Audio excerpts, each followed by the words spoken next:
Amados hermanos, en la gracia de Jesucristo, reciban un fraterno y cariñoso saludo de paz de su servidor. Desean todos bienvenidos a este momento de meditación en la palabra del Señor, esperando que en esta oportunidad usted pueda enriquecer su conocimiento acerca de las verdades eternas, pero también edificarse con el mensaje que hoy vamos a transmitir. Vamos a leer en el Evangelio según Juan, en el capítulo 7, versículo 37 al 39. Juan capítulo 7, verso 37 al 39. Dice así: En el último y gran día de la fiesta, Jesús se puso en pie y alzó la voz diciendo: Si alguno tiene sed, venga a mí y beba. El que cree en mí, como dice la Escritura, de su interior correrán ríos de agua viva. Esto dijo del Espíritu que habían de recibir los que creyesen en él, pues aún no había venido el Espíritu Santo, porque Jesús no había sido aún glorificado. Bajo esta lectura vamos a titular el tema de esta oportunidad: un símbolo de vida. Ese es el título que ocupará nuestra disertación. Pero antes oraremos para pedir de Dios su ayuda. Glorioso, poderoso y misericordioso Padre Celestial, una vez más, Señor, somos objetos de tu amor, porque nos concedes la vida, nos das, Padre, todas las bendiciones que necesitamos para nuestro diario existir. Gracias te damos por ello en el nombre de Jesucristo. Pero a la vez reconocemos, Padre, que nuestras faltas siempre estarán delante de ti y se nos hace necesario pedirte que nos perdones en el nombre de Jesucristo, para ser justificados por su gracia inagotable y así hallar gracia delante de tu santa presencia. En este momento, Señor, nos disponemos a impartir el estudio de tu palabra y es por esa razón, Señor, que oramos a ti para pedir de tu ayuda, de tu guianza divina, para que tu servidor pueda darse a entender de una manera clara y sencilla en el estudio de tu palabra, para que así tú seas glorificado y nosotros alcancemos edificación y bendición.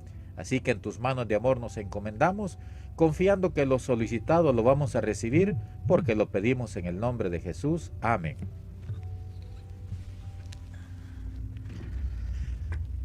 Un símbolo de vida es el tema que hoy vamos a estudiar, basado en el Evangelio según Juan, capítulo 7, verso 37 al 39.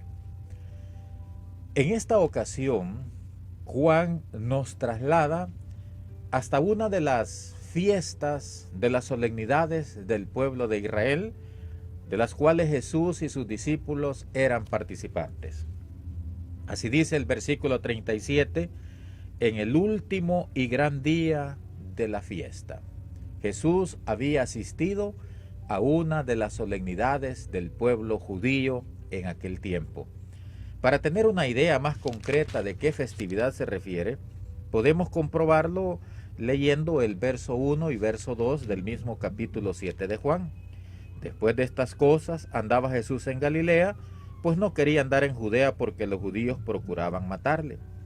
Estaba cerca la fiesta de los judíos, la de los tabernáculos.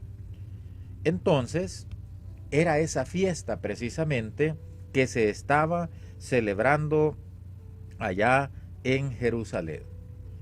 Y es donde se proclaman estas solemnes palabras de parte del Señor Jesús en el último día de la fiesta. Según Levítico capítulo 23 y en su versículo 34, se nos enseña que la fiesta de los tabernáculos duraba 7 días. Pues en el séptimo día, como dice el verso 37, en el último día, Jesús se puso en pie y alzó la voz diciendo: si alguno tiene sed, venga a mí y beba.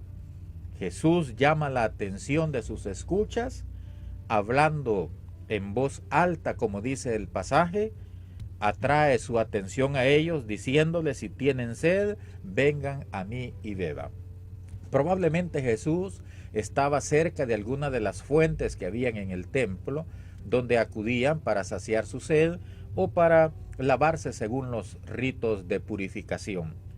El que cree en mí, dijo el Señor, como dice la Escritura, de su interior correrán ríos de agua viva. Un símbolo de vida es lo que estamos estudiando. ¿Qué es un símbolo, amados hermanos? Un símbolo es una representación. Por ejemplo, usted va por la calle y ya los que conducimos, ¿verdad?, conocemos la simbología vial. Si hay por ahí un rótulo en color rojo con algún triángulo marcado por una X, sabemos que son pasos restringidos. Entonces los símbolos son la representación de algo. En esta oportunidad, Jesús hace uso de un símbolo para representar algo y para dar una gran enseñanza.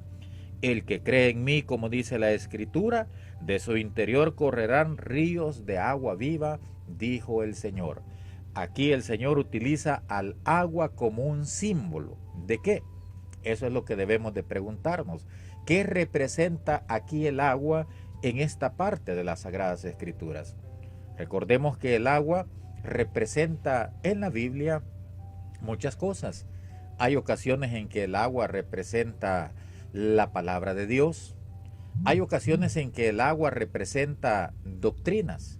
Pero en esta ocasión, el mismo pasaje nos da la respuesta de a qué representa el agua en esta oportunidad. Dice el verso 39. Esto dijo del Espíritu que habían de recibir los que creyesen en Él, pues aún no había venido el Espíritu Santo. Entonces aquí, estimado oyente, los ríos de agua viva son un símbolo del Espíritu Santo. Aquí lo podemos comprobar. El Señor Jesús dijo, el que cree en mí, como dice la Escritura, de su interior correrán ríos de agua viva. Ahora usted lo sabe. Ahora ya lo sabemos. Esos ríos de agua viva son un símbolo, son una representación del Espíritu Santo que habían de recibir los que creyesen en Jesús, el Hijo de Dios. Ahora bien, ¿por qué es que Jesús utilizó el agua, utiliza ríos para representar al Espíritu Santo? Pues las razones son bastante obvias, porque Él dice que del interior de aquel que crea en Él correrán ríos de agua viva. ¿Por qué representa o por qué toma como ejemplo el agua del Señor para representar el Espíritu Santo? Pues veámoslo desde varios aspectos. Por ejemplo, recordemos que dice ríos de agua viva. En Génesis capítulo 1, en el versículo 20, leemos lo siguiente. Dijo Dios, produzcan las aguas seres vivientes y aves que vuelen sobre la tierra en la abierta expansión de los cielos. Como podemos ver, en la creación, el agua da origen a la vida, o la vida tiene el principio en el agua. Las aguas produjeron vida según el mandato, según el orden de parte de nuestro Padre Celestial. De las aguas se generó la vida según lo podemos comprender. Es que el agua es un elemento que genera vida. El agua es un elemento que es imprescindible para que haya vida en nuestro planeta. Es más, el 70% de nuestro planeta está constituido de agua. Así está comprobado científicamente. Aún, estimado hermano y hermana, entre el 50 y el 70% de su peso corporal, de nuestro peso corporal, es agua. Entonces veamos que el elemento del agua está por todas partes. El agua está en el cielo, el agua está sobre la tierra, el agua está bajo la tierra. Y por el agua es que subsisten las cosas. Por eso hay vegetación, por eso hay naturaleza, por eso hay vida. Si el agua no existiese, pues no habría vida en nuestro planeta. Nuestro cuerpo necesita del agua. Dicen los médicos que por lo menos tenemos que tomar unos 2 litros de agua al día para estar al menos saludable o proveyendo al cuerpo la cantidad mínima que necesita para su buen funcionamiento. Entonces el agua es imprescindible para la vida. Así lo podemos comprobar. Entonces Jesús dijo que el que creyera en Él, como dicen las Escrituras, de su interior correrían ríos de agua viva. Esto dijo del Espíritu Santo que habían de recibir los que creyesen en Él. Entonces Jesús utiliza al agua como un símbolo del Espíritu Santo, porque físicamente, humanamente, no se puede prescindir del agua. Así también un cristiano, un creyente, no puede prescindir del Espíritu Santo para tener vida espiritual y calidad de vida espiritual. Así como el agua genera vida, así como el agua es necesaria para la existencia, así también espiritualmente hablando, el Espíritu Santo es necesario para que el creyente tenga vida espiritual. Juan capítulo 6, versículo 63. Veamos lo que dice Juan en el capítulo 6 y en su versículo 63 dice así: el Espíritu es el que da vida, la carne para nada aprovecha. Aquí deja por sentado Jesucristo que es el Espíritu Santo el que da vida y que la carne, esta pues para nada aprovecha. Entonces podemos comprobar que físicamente necesitamos del agua, literalmente, para nuestro existir, para no morirnos, para tener calidad de vida. Y eso está comprobado médicamente, que las personas que consumen abundante agua tienen mejor calidad de vida. Entonces, en la parte espiritual, necesitamos del Espíritu Santo para tener vida espiritual, para tener una calidad de vida espiritual de acuerdo a las demandas del Señor, a las demandas de su palabra. No podríamos ser cristianos fructíferos, cristianos saludables, espiritualmente hablando, si el Espíritu Santo no estuviese en nosotros. A la función del Espíritu Santo le debemos todo lo virtuoso en nuestra vida. Ahora bien, ¿cómo obtener el Espíritu Santo? Tenemos que reconocer primeramente, tenemos que aceptar primeramente que es imprescindible tener el Espíritu Santo para ser un buen hijo de Dios, una buena hija de Dios. Tenemos que tener el Espíritu de Dios en nuestra vida si queremos ser cristianos fructíferos. No se puede generar calidad de vida espiritual sin el Espíritu Santo. Así que mi hermano, mi amigo, usted que tiene un buen tiempo ya de estar escuchando la palabra del Señor, no es suficiente con que la haya escuchado. No es suficiente con que esté pendiente de los programas, de las predicaciones, pero si no recibe el Espíritu Santo, va a ser imposible que usted pueda tener calidad de vida espiritual. Ahora entonces, entendiendo esto, ¿cómo recibimos el Espíritu Santo? ¿Cómo lo podemos obtener? ¿Cómo podemos hacer que sea en nosotros el generador de vida espiritual? Volvemos a la lectura donde iniciamos. Juan capítulo 7, versículo 38 dice así: el que cree en mí, como dice la Escritura, de su interior correrán ríos de agua viva. Entonces, podemos obtener el Espíritu Santo por creer en Jesucristo, pero creer en Él tal como dicen las Sagradas Escrituras.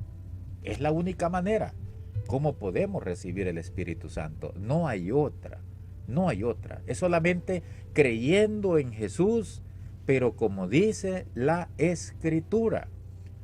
No creer en Jesús como dice la tradición. No creer en Jesús como me enseñaron mis padres. No creer en Jesús como escucho hablar de Él en boca de muchas personas. Tenemos que creer en Jesucristo, pero como dice la Escritura. Por supuesto que Jesús aquí se estaba refiriendo a las escrituras del Antiguo Testamento, porque hasta esta altura todavía el Nuevo Testamento no existía, no estaban recopiladas las enseñanzas o los libros del Nuevo Testamento. Pero las antiguas escrituras, lo que conocemos como Antiguo Testamento o como Antiguo Pacto, desde el Génesis hasta Malaquías, hablaban de Jesucristo. Todos esos libros, todos esos profetas, todos esos escritores dejaron enmarcados, dejaron señalados eventos que apuntaban a la persona de nuestro Señor y Salvador Jesús. Allí se hablaba en el Antiguo Testamento, ¿verdad? Cómo iba a ser su nacimiento, allí se hablaba cómo iba a ser su ministerio. Allí hablaron los profetas de el tiempo que iba a durar su ministerio en la tierra, hablaron de la forma como él iba a morir, hablaron de su relación que iba a tener con su familia, con la nación de Israel, etcétera, etcétera. El apóstol Pablo, cuando hablaba acerca de Cristo, él hablaba de acuerdo a las escrituras antiguas. No utilizaba versiones de tradiciones, sino que, para un ejemplo, ¿verdad? Primera de Corintios capítulo 15, versículo 3, porque primeramente os he enseñado lo que asimismo recibí, que Cristo murió por nuestros pecados conforme a las escrituras, y que fue sepultado y que resucitó al tercer día conforme a las escrituras. Así enseñaron los apóstoles acerca de Cristo, conforme a las escrituras, y ratificaron las escrituras dando testimonio de lo que ellos habían visto en Jesús, de lo que habían escuchado de Jesús. No había contradicción entre el testimonio público de los apóstoles con lo que las escrituras decían acerca de Jesús. Así que se hace indispensable para recibir el Espíritu Santo creer en Jesús como dicen las escrituras. Ahora la pregunta de mucha conciencia, estimado oyente, es: ¿en cuál Cristo ha creído usted? ¿En cuál Cristo he creído yo? Porque hoy en día se predica a Cristo, pero lamentablemente no se predica del Cristo de las escrituras, sino del Cristo de las tradiciones. Como por ejemplo, ¿verdad? Ya estamos cerca de una fecha que es bien célebre para casi todo el mundo entero, donde se celebra el nacimiento de Cristo. Pero ¿es ese el Cristo de la Escritura el que el mundo va a conmemorar el 25 de diciembre? Por supuesto que no. Creer en ese Cristo no nos garantiza recibir el Espíritu Santo, porque no es el Cristo de la Escritura. Y así uno puede hacerse muchas preguntas, ¿verdad?, para saber si hemos creído en el Cristo de la Escritura, porque generalmente se oye hablar de Cristo, pero en base a tradición, muy alejado de lo que es la palabra de nuestro Dios. Y ahora nosotros debemos de creer en Cristo como dicen las escrituras, ya no solo las antiguas, porque ahora también tenemos las escrituras del Nuevo Pacto, del Nuevo Testamento. Entonces, de Génesis hasta Apocalipsis se habla del Cristo. Debemos de creer en Cristo tal como se habla aquí en las Sagradas Escrituras, para que podamos recibir el Espíritu Santo, ese símbolo de vida, porque así dijo él: el que cree en mí, como dice la Escritura. La invitación es a que creamos en Cristo como dice la Escritura, a que nos hagamos un análisis de nuestras creencias, de nuestros dogmas acerca de Cristo. Si están amparadas en la palabra del Señor, pues bendito sea nuestro Padre, porque el Espíritu Santo mora en nosotros. Pero si no estamos creyendo en Cristo como dice la Escritura, entonces ya hay duda, ¿verdad?, en lo que hemos creído. Efesios 1:13, ¿verdad? Porque estamos viendo que el requisito es creer en Cristo como dice la Escritura para recibir el Espíritu Santo, y lo ratificamos también con este pasaje. Efesios en su verso 1, capítulo 1, verso 13 dice: en él también vosotros, en él es Cristo, también vosotros, habiendo oído la palabra de verdad, el evangelio de vuestra salvación, y habiendo creído en él, fuiste sellados con el Espíritu Santo de la promesa. Una vez más, vemos aquí, ratificamos lo que Cristo dijo. Pablo dice que habiendo oído la palabra de verdad, el evangelio de la salvación, y habiendo creído en él, fuiste sellados con el Espíritu Santo de la promesa. Por eso les decía, estimado amigo, hermano, que uno puede tener mucho tiempo de escuchar la palabra, pero eso no es suficiente para recibir el Espíritu de Dios. Aquí Pablo claramente lo explica. Hay que oír el evangelio, eso es bueno, porque ese es el principio. Así dice, creo que Romanos 10:17, de oír viene la fe. ¿Pero de oír qué? De oír palabra de Dios. Pero luego viene el otro paso, y habiendo creído en él. Tenemos que oír la palabra. El evangelio de salvación hay que escucharla, pero no quedarnos solo con escucharla, sino dice que hay que creer en él para ser sellado con el Espíritu Santo de la promesa, para tener esa garantía. Y creer en el evangelio es hacer nuestra la palabra de Dios, para vivirla diariamente, para practicarla. Eso es creer. Oír, todos escuchamos la palabra y nos gusta, ¿verdad? Hay muchas personas que les encanta escuchar la palabra del Señor, pero hasta ahí. Hay que dar el siguiente paso, creer, hacerla nuestra, vivirla, ponerla en práctica. Y seréis, dice, y fuiste sellados con el Espíritu Santo de la promesa. Entonces viene ese momento que después que escuchamos, creemos, vamos a dar el otro paso para ratificar, ¿verdad?, nuestra fe en el Señor, que es ya pasando a las aguas del bautismo. Todo se inicia escuchando, luego creyendo, para tener esa promesa del Espíritu Santo en nuestra vida, y esto se ratifica allá en las aguas del bautismo, según dice Hechos capítulo 2, versículo 37 al 38, dice así: al oír esto, se compungieron de corazón y dijeron a Pedro y a los otros apóstoles: varones hermanos, ¿qué haremos? Pedro les dijo: arrepentíos y bautícese cada uno de vosotros en el nombre de Jesucristo para perdón de los pecados, y recibiréis el don del Espíritu. Entonces, ahí está el proceso, ahí están los pasos, las indicaciones para que en nosotros el Espíritu Santo fluya como ríos de agua viva, según lo enseñó Jesús. Creer, como dice la Escritura, escuchar la palabra, creerla, hacerla nuestra, y bautizándonos para recibir ese don que viene de parte de Dios. Brevemente, le voy a dar a conocer algunos beneficios. Mire, cuando el creyente recibe el Espíritu Santo tiene muchos beneficios.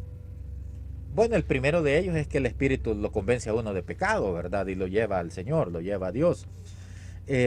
Como decía, literalmente, ¿verdad? Como el símbolo es el agua, que sin agua usted siembra a diestra y siniestra, tira la semilla, pero si no hay agua, por más que usted abone, aporque la tierra, la prepare, no va a haber cosecha, porque se necesita el agua para que haya cosecha, para que haya fructificación. Entonces también el Espíritu Santo actúa de igual manera que el agua. Él hace que el creyente sea fructífero. Una persona por sí sola que quiera hacer la voluntad de Dios nunca va a poder, porque es el Espíritu Santo. Ese es uno de los beneficios, que el Espíritu Santo nos hace fructíferos. Gálatas capítulo 5, versículo 22. Gálatas en el capítulo 5, el verso 22, habla del fruto del Espíritu, que dice así: mas el fruto del Espíritu. Una persona que entregó ya su vida al Señor y que ha recibido el Espíritu Santo, cambia radicalmente. Es llena de fructificación, de virtud, porque dice: mas el fruto del Espíritu es amor. Ya deja de odiar, deja de aborrecer, deja de envidiar, deja las rencillas, porque el Espíritu Santo está en él o en ella, y hace a un creyente, a una persona amorosa. Amor a Dios, amor al prójimo. Y este amor tiene diferentes manifestaciones, como el gozo. Dicen que esta persona, este hermano, esta hermana solo gozosa, como que no tuviera problemas, como que nunca se enfermara, como que siempre come bien, como que come más de los 3 tiempos, es que solo contenta, no se anda conmiserando.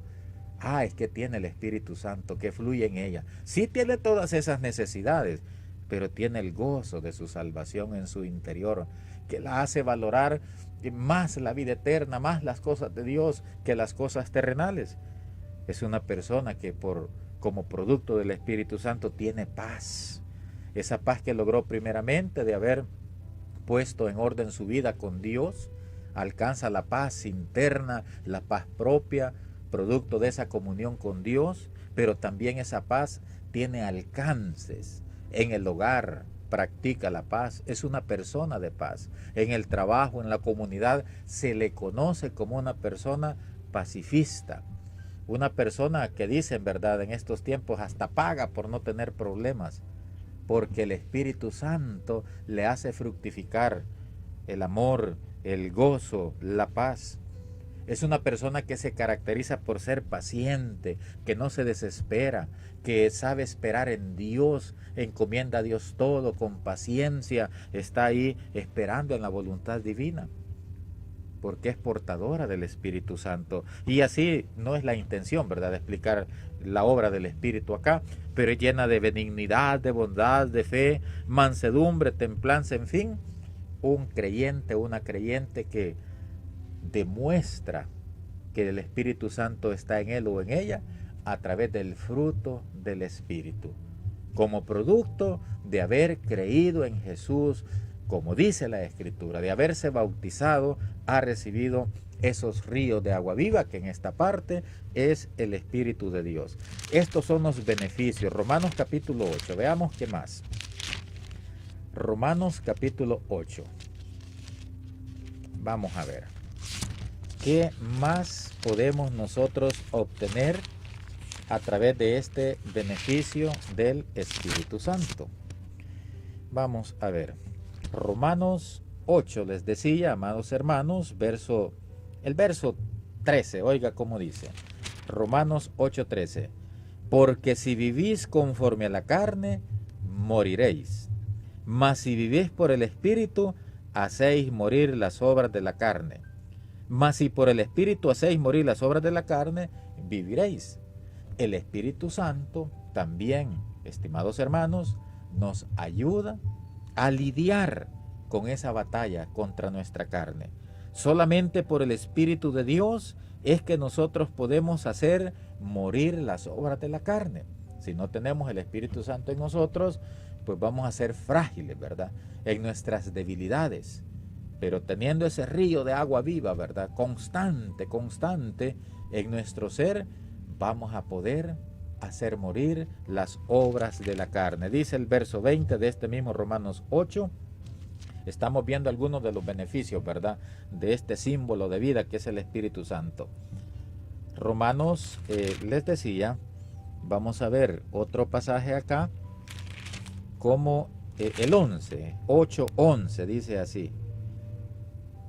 Y si el Espíritu de aquel que levantó de los muertos a Jesús mora en vosotros, el que levantó de los muertos a Cristo Jesús vivificará también vuestros cuerpos mortales por su Espíritu que mora en vosotros. Es que el Espíritu Santo cumple una función completa en el creyente, a tal punto que en el verso que acabamos de leer dice que si llegamos a morir nosotros viviendo en el Espíritu, con ese mismo poder Cristo nos va a levantar de la sepultura ya transformados, y los que estén vivos serán también transformados. Entonces veamos el alcance que el Espíritu Santo nos ayuda a ser fructíferos, nos ayuda en nuestras debilidades, y por medio de ese Espíritu también está garantizada la promesa de la resurrección gloriosa. En Filipenses capítulo 2, versículo 13 dice la palabra: porque Dios es el que en vosotros produce así el querer como el hacer por su buena voluntad. El creyente muchas veces, cuando escucha la palabra Y aquellos que no quieren dar ese paso para bautizarse, para comprometerse públicamente delante del Señor, a veces temen, ¿verdad? Es que dicen que el Evangelio es difícil, a saber si voy a poder cumplir, a saber si voy a poder obedecer. Es que si usted cree en Jesús, hace suya la palabra y se bautiza, va a recibir el Espíritu Santo, que le va a ayudar en sus debilidades, que le va a fortalecer, que le va a consolar. En fin, ese es otro, nos saldría otro tema amplio sobre los beneficios del Espíritu Santo. Pero el punto que quiero llegar, estimados hermanos, es que recibamos el Espíritu de Dios, creyendo en Él, como dice la Escritura, para que podamos ser creyentes fructíferos, creyentes con calidad de vida espiritual. Una persona que se dice ser creyente en el Señor y no tiene el Espíritu Santo, es una persona que está muerta espiritualmente hablando. Si no tiene el Espíritu Santo, está muerta espiritualmente hablando. Porque Jesús dijo en Juan 6:63, el Espíritu es el que da vida. El Espíritu de Dios, vida espiritual. Así que concluimos con este mensaje haciéndole la invitación a que haga suya las palabras del Señor. Si usted quiere recibir el Espíritu Santo, crea en Jesús, como dicen las Escrituras, y de su interior van a correr ríos de agua viva, o sea, el Espíritu Santo como un generador de vida. Y aquellos que ya hemos creído en el Señor, pues a seguir adelante, ¿verdad? Confiando en su ayuda, en su guianza divina, viviendo en el Espíritu, para que cuando muramos llevemos esa garantía, esa seguridad de que vivimos en el Espíritu para levantarnos en aquel día con un cuerpo glorificado, producto de esa operación del poder de Dios que es el Espíritu Santo. Dios bendiga cada vida con su palabra, que haya sido de mucha bendición y que Dios sea glorificado. Paz a vosotros.